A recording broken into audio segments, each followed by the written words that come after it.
Alright, hello YouTube, my name is Davy, aka the Teenage Mini Snob. A little inside joke for you. So I recently got into the tabletop or miniature world. I'd say I got in probably late June. It is currently mid-August, so just a few months. And in that time I've actually learned a great deal, and I feel like I should at least pass on the information that I've learned just so people don't make the same mistakes that I did really early on, or I could tell you some of the references that I used to help me do what I did, because I really took to this hobby, and yeah, I'm really liking it. So I'm just gonna start off by showing you my first figure and kind of maybe just teach you or tell you what I feel like I did wrong, so you don't do those mistakes if you're looking to get into the hobby, or the guy who got me into the hobby has been doing it since he was 13, and he's roughly my age, roughly 30. And he was saying that I taught him a lot of things just from what I learned from YouTube. So here's my first figure that I've done. This is in the Warhammer series. And if you see, the edge highlighting that I did was very, very thick. And the issue that I had with that was I used a very cheap brush. Also, if you look at some of the details, when I was priming it, I did it way too much. It was way too thick, which really distorted some of that detail, which means I had to go in and paint the detail. But again, I did not have a good brush for this. I believe the brushes that I bought were from Hobby Lobby, and they were not for miniature painting for sure. So you can see the detail of here is really not the best. Again, for this being my first figure within the genre, I don't think it's bad, just from what I've seen. But I know that I could have done a lot better, because when I was trying to do very slow, meticulous work, the bristles would fan out, and some of that detail would go away that I was trying to do. So what I did was I bought a better brush. I would say probably currently I would be considered a GW fanboy, Games Workshop's fanboy. I live roughly 3 miles from a Warhammer store. So for me to get into this hobby, they're great with that stuff, because it's like, oh, okay, to paint this to look like this, you need this color, you need this brush, you need this technique.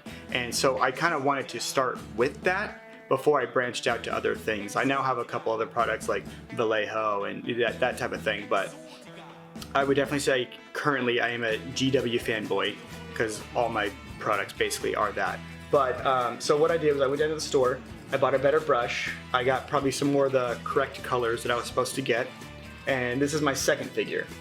And if you look at I did a lot better on the priming as well, but if you look at the details of this guy, they're way cleaner. I was able to work slower with the paintbrush that I had, and I was able to get the lines that I was looking for.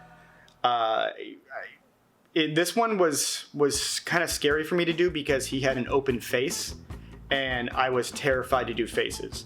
So the reason why I got into this hobby and the way that I learned was from YouTube. I watched a bunch of YouTubers, and so I literally just did what they said for faces. And I feel like it worked. I feel like the face came out really nice for what I was looking for. It came out better than what I was expecting it to be. Yeah, it really blew me away. The way I was explained to do faces, and the way that I visually saw some new faces, is basically put the darker color first. So whatever the shadow is, you put that color down first, then you build up the highlights. So the thing about these figures is the way that the details are, they stand out. So when you're doing highlights, it makes it very easy, because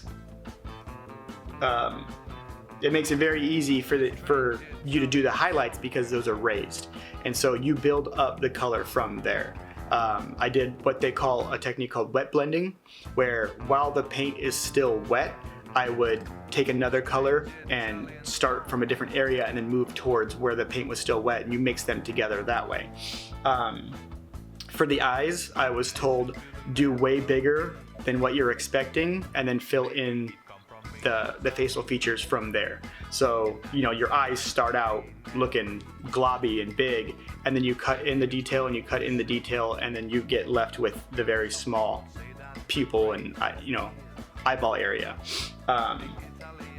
Yeah, so it wasn't hard. I basically, GW has an app where it'll show you if you want to get this technique or if you want to get this color, do this. Basically, it's like use these colors, build up from here, here's how you do it. So I use that.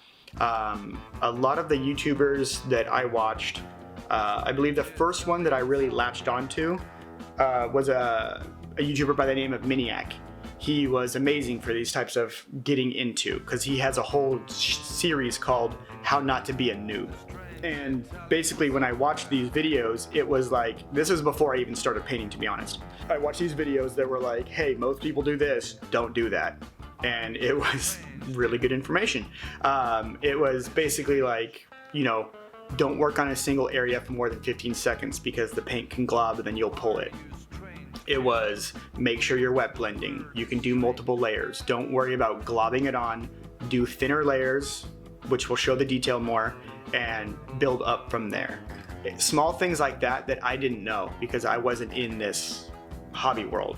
And so I followed these steps, and when I did my very, very first figure, which is not on here actually, my very first figure was from a company called Hero Forge.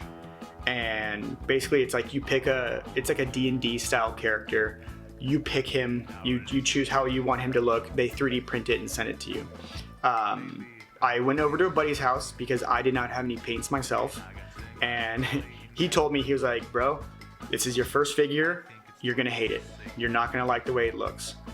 All the YouTube videos I watched, they're like, your first figure is gonna be awful. Your first 10 figures are gonna be awful.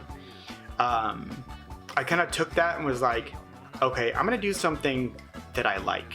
I'm gonna finish this mini and it's gonna be quality to where it's puts up with my standards, and I will quit things halfway through because it's not coming out the way I want it to, and I give up very easy. So this was kind of a daunting task because I was told this hobby is hard. This hobby is, you can't really learn it. You have to have skill. And so I kind of took that as a challenge to where I was gonna like my first figure.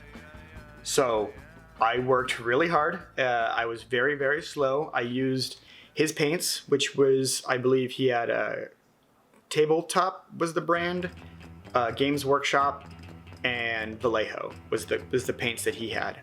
I was literally like, okay, I know what paint color is, but what is flesh? What would be a flesh color? So he gave me a flesh color. I'm like, okay, what would be like a metallic, like metal for armor? What would be, you know, and he told me these types of things. And so when I was just really slow, I took it as like a coloring book where I didn't want to get outside the lines, even though you're painting, you can go over it, it's no problem. But I was just very meticulous, probably slower than I should have been. And when I finished my figure, I loved it. I thought it was great.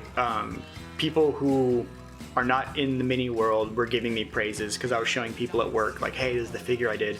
And because they all play Dungeons and Dragons, and they were blown away. They're like, whoa, did you use a magnifying glass? Did you like how small was that paintbrush? And I'm like, no, it was a regular sized paintbrush. No, I didn't use any magnifying glasses. And their kind of praises kind of like, okay, maybe I can do this. Like maybe I can keep going.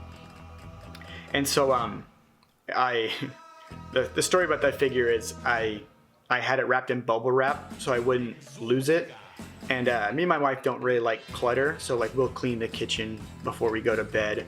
We will do the dishes before we go to bed. And it was wrapped in bubble wrap, and I think I left it on the counter. I believe she thought it was trash and threw it away. And I didn't realize until it was too late. So I don't have the first figure I've ever done. So this figure is technically the second figure I've ever done. And again, this is the first Warhammer figure I did. This was the first figure where I had to be clean. Again, that's why the brush annoyed me so bad. So yeah, all in all, at this moment in time, this is August 20th, I believe I've done 7 figures. I've finished 7 figures. And I honestly feel with each figure, I've improved, which they said I would. But again, they said your first 10 figures you're not gonna like. I genuinely love every figure that I did, and I give up very easily when things are coming out the way I like it, and I've been praised by people who have been in this genre for a very long time, and for me that's not normal, so it kind of gives me the encouragement to keep going. So I'm gonna move down the line, show you the other figures, just basically tell you what I learned with each one, because I've done what they call the Space Marines, and I've done the Plague Marines. So the third figure I've ever done would be a Plague Marine. I bought they make a 3-pack, and essentially it comes with 3 figures of each. And so my real test was, I'm going to paint 3 Space Marines, 3 Plagues, and then move on from there. So this is the first Plague Marine I've ever done. I wanted to do a Plague Marine versus a Space Marine because I feel like I was able to be gritty, I was able to be gross, because these guys worship something by the name of Nurgle, which basically just drowns them in plague. And so the idea of that was intriguing to me because I didn't have to be clean with these guys. Obviously there's, I don't want the skull to bleed into the backpack, or I don't want where it's silver and copper to meet. Like, I want it to make sense for what it is. But like with GW, they make these products called washes. And a wash is essentially, you'll put it over the figure, it'll go into the crevices and show more of the detail. And with the Plague Marines, I used a wash all over them.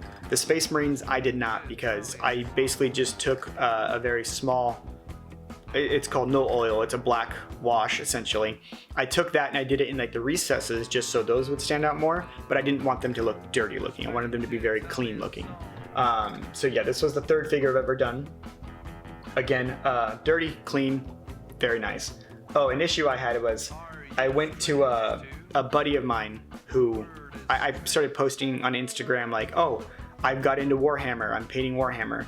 And so a buddy of mine was like, oh man, like I'm huge into Warhammer, come over, we'll paint, blah, blah, blah. He's been doing it for years. He's a legit like professional artist. He does very, very good work. And so he had tools that I've never heard of in this trade. He gave me, it's a paint retarder. And essentially what that does is it blends colors in a way where you can work with it longer, and it will mix it in a way you normally couldn't. And so I took the little horns on his shoulder, I took the retarder in the black, and I already had the base of the bone color, and then I mixed the black and I mixed more of the white. And that gradually broke the paint apart so it mixes better. It's like a wet blending technique, but in a way where it will separate the pigments versus you blending the pigments.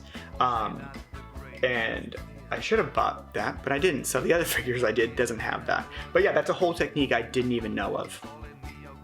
Let's see, this would be my 5th figure ever done, was another Space Marine. And I feel like this one was even cleaner than the second one that I did. I again just went slower. When I got my new brush, I was definitely more used to it. I believed in the GW world, it would be considered a gloss medium, is what I used for all the edge highlighting of this one. Also, if you see in these figures, I use a technique called cell shading, where instead of just having one shade of blue, I did 2. I think moving forward, I would not do that. What I'm going to do is the standard GW, where they'll do a build up of the edge highlighting. So let's say if you do the Space Marines blue, you'll do a lighter color on the edge highlighting, and then an even brighter color on top of that edge highlighting, just to show when it's on the table, it stands out more.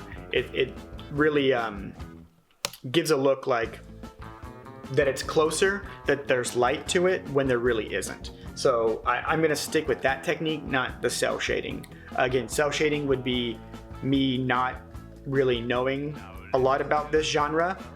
That's how I figured you would make something look cartoony, but didn't necessarily work the way I wanted it to. Again, I don't think it looks bad. Just moving forward, I probably wouldn't do it this way. Oh, there's a technique that the heavy metal painters will use. They do a lot of the box art. They do a lot of that where it's gradual. It's very gradual highlights. So there'll be, let's say, roughly 6 variants of a color per piece of armor, and I'm definitely not there yet. I can't do that yet. So this next figure that I did was going to be another Plague Marine, and this one I was extremely happy with the way it came out because he had a lot of small details on his gun. I mean, the whole thing's small, but he had a lot of small details on the gun that I feel came out very clean in the same dirty way that I wanted it to.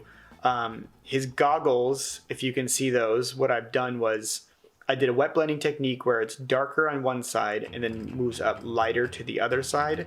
And this was, on this scale, for how small this figure is, I didn't think I was going to be able to do that. So I was very happy with how that came out. Yeah, kind of, again, blew me away with in terms of what I could do as an artist. Again, being so new into this field, I thought this was going to take me several figures to learn how to do this, and on my first figure I feel like I did it very successfully. I see others, how they do it, and it looks a lot cleaner. Sometimes I'm very impressed with the amount of detail I can see. I don't know if maybe it's they have better cameras of what they're doing, but they can photograph the minifigure to where it'll show the detail without showing the errors. Currently, I'm just taking the pictures on my phone, and I feel like it shows the error and not necessarily the detail.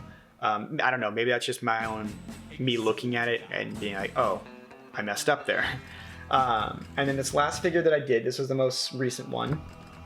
And again, this was a Space Marine, or a Plague Marine, and I tried to do a technique where it looks like a glow coming off of the plasma coils.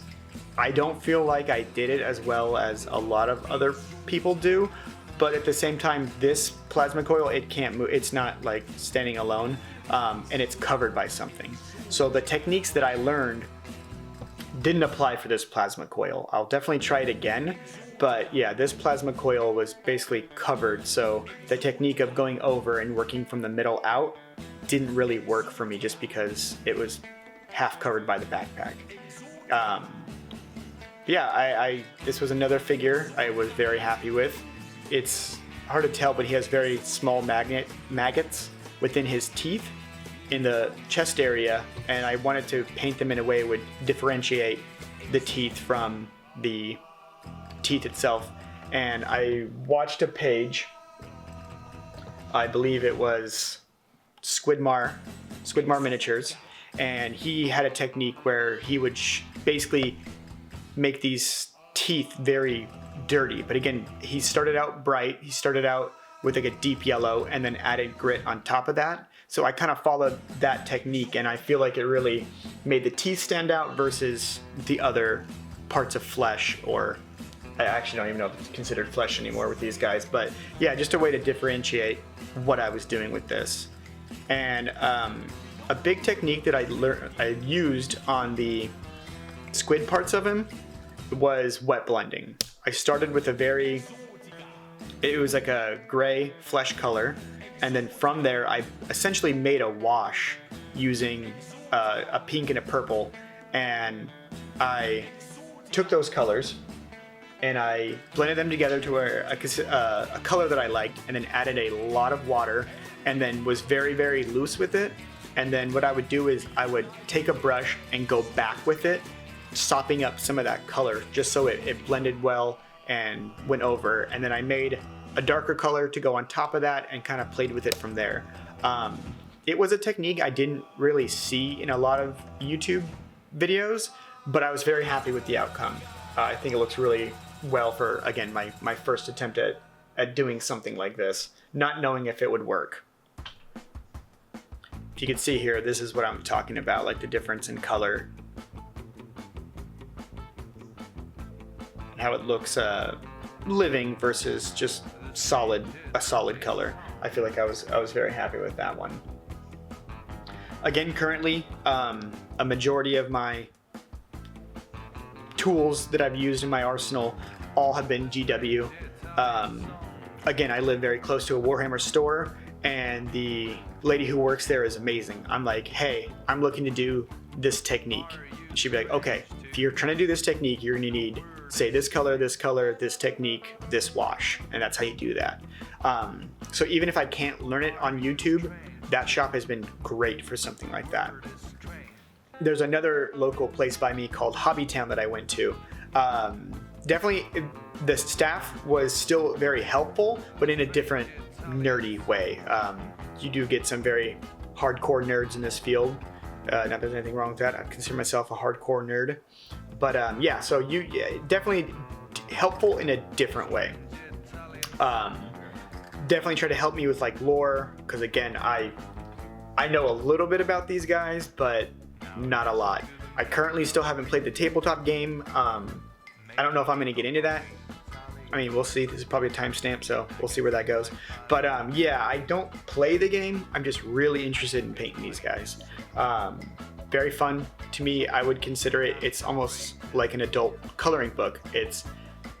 You have to be very precise, and so it's soothing in a way where you're like, okay, I want to get it just on this little bit. I just want to get this to look like this. And then when you do it, you're like, oh man, that was satisfying. Let's do it again. And so it's kind of relaxing to me. I've currently done a commission for one of my friends for his Dungeons & Dragon figure. And I charged him very little, one, because I told him, hey, I'm still learning. You don't understand that. And I just wanted to be able to buy more materials. Because getting into this field to do it right, I hear a lot of people say like, oh, you can get into it very cheap. I did not find that was the case. I found that if you want to be good at it, things cost money. There's a reason why, GW charges a specific thing, Vallejo charges a specific price. There's all reasons for that. I wanted to get figures that looked quality. I recently got in when there's a relatively new CEO in GW, so he's coming out with a lot more games, a lot more figures, a lot more higher quality figures. I believe if you look at the figures from before 2017, they looked vastly different. I probably would not have gotten into this genre if I got in at the time that the figures looked like that.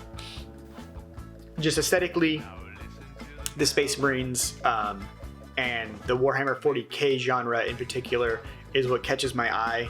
I'm aware of other things. Kingdom Death is another one that really catches my eye. But a lot of like the Star Wars, I don't think I would get into that type of thing, just because that's a very specific paint. And what I love about this type of modeling is you're really free to do whatever you want. You can make up a Space Marine any color, and that's your chapter. You can do a variant of a chapter, and it's a rogue. You can do whatever you want, and I really appreciate that. So it's like, even if I did the standard Space Marine color, because of how I placed some of the markings, it's different. It's now mine, and I appreciate that. Like even like something as simple as like the belt. Because I did like a black belt with the silver as opposed to a colored belt, this is now my figure. And I really appreciate something like that. So I kept hearing about a wet palette, and the reason why you would use a wet palette versus, a tile or a plate or anything, even like a painter's easel. I heard about it and it sounded very intriguing to me, because essentially what a wet palette is it's a sponge with some parchment paper over it. And the idea behind it is to keep your paints wet. And I took a sponge, I took a little case from my GW figure.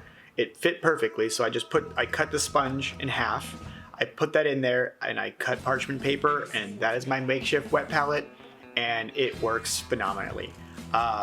I'm probably going to upgrade to an actual one soon, just because a larger scale. Mine's a very small scale that I'm working with. I typically paint at one figure at a time, so it works for the time being. But my buddy recently gave me an army that I'm going to be painting, and I'm going to be using more paint at a time, so I'm going to need to upgrade soon. Also, when I got into this, I watch a channel by the name of Tabletop Minions with Uncle Adam. amazing information on that guy. But he always says, oh, you know, you get to a point where you have all these unpainted figures. And I didn't think that would happen for a while. I thought that was gonna take, you know, a year, 2 years for me to get to like that. And I already have 1 army unpainted, 2 armies unpainted, a special figure unpainted, some miscellaneous figures unpainted. I'm already growing this collection of unpainted figures that I thought would take me a while to accumulate, and that definitely wasn't the case. Currently, my workstation is awful. I sit at a stool that's on my counter in my kitchen. The lighting is awful. I didn't even buy like a like LED light for me yet. I literally have my phone plugged in and I use the light from there. It's awful, and I'm still able to make this level of work at that level. So I feel like the more easier I make it on myself, probably the better my figures will be. Just because it's very uncomfortable the way that I'm working, and it doesn't really make a lot of sense for what I'm trying to do. So, in conclusion, I just wanted to show basically how I got into this genre and who I learned from. So I'm just gonna give a little shout out to some of these people. I'm going through the list. This is alphabetical order, so not in any order in particular. Black Magic Craft, amazing YouTube page. The dude basically will make these awesome miniatures out of $1's worth of material. Really cool stuff like that. Let's see, another big guy that I follow is gonna be eBay Miniature Rescues. His painting techniques and the way he goes about it is amazing. He rasterizes figures that are basically unloved or weren't treated right and fixes them in a way that you wouldn't believe. It's amazing. Really good watch. Again, he also teaches a lot while he's painting, which I appreciated. Goobertown Hobbies. Strangely enough, I really like this channel. It's a specific type of hobby enthusiast, and I appreciate it. This is something I'm not necessarily used to. That level of, you know, passion, I would say. That level of passion that he has for his figures and mini culture in general, I really appreciate. Let's see, another big guy that I follow is going to be Mezgik. I have no idea if I'm pronouncing that correctly, but he is like a professional painter that his videos are roughly 2 hours long because it's him painting it and him building it up and how he does it and all that stuff. And it's incredible, the level of detail he gets out of these tiny figures. Let's see, another dude. Miniac. That's basically the first guy I started following that I really latched onto. His metal sense, I'm huge into like metal and hardcore music, and to me it makes sense with this genre, especially something like Warhammer. Like that metal aesthetic just really makes sense to me, so I really appreciated him. Again, his the videos I watched about Not to Be a Noob really helped me out. They really did. Squidmar Miniatures, he's pretty up and coming too, if I remember correctly, in this genre. But his videos are very tutorial based, and I really appreciate that, because a lot of it, like, I'll look at my figure and I'll be like, oh man, it's just not good. But then, like, if I watch his videos, you have to build to that. It just takes time, and it's something that really helps me remember, all right, it looks bad now, but I can get it to where I want it to. I just need to keep going. Oh, and then of course, Tabletop Minions. Uncle Adam, he does these long form talks and he does these long form streams where he answers questions and basically tells you, he's like, hey, you're a GW fanboy? Cool. Works for you? Awesome. You're not a GW fanboy? Cool. Works for you? Awesome. And that is something that really helps me in this very like infant stage that I'm in, just because I am a GW fanboy and I don't want it to feel bad because I'm learning and they make it very easy to learn. I understand that, you know, there are other companies out there and I'm gonna move to them, but right now this is my comfort zone, and something that like Uncle Adam says is, if that's your comfort zone, cool. Like, you know, if it works for you, who cares? Like, you're painting more minis, just paint them. And he's very useful.